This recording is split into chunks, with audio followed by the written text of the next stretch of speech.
नाशिक ग्रामीण स्थानिक गुन्हे शाखेच्या पोलीस अंमलदारांनी अथक परिश्रम घेत मोबाईल चोरीचे गुन्हे उघडकीस करत सराईत मोबाईल चोरटे यांना जेरबंद करून त्याच्या ताब्यातून 27,34,000 रुपये किमतीचे रेडमी व विवो कंपनीचे 144 मोबाईल हस्तगत केले.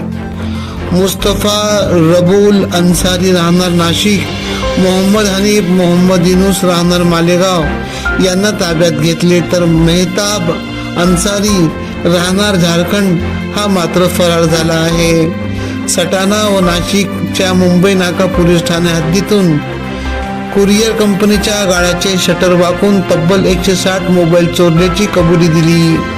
नाशिक ग्रामीण जिल्हा पोलीस अधीक्षक बाळासाहेब पाटील यांच्या मार्गदर्शक व सूचना घेत स्थानिक गुन्हे शाखेचे पोलीस निरीक्षक रवींद्र मगर व त्यांच्या टीमने केली.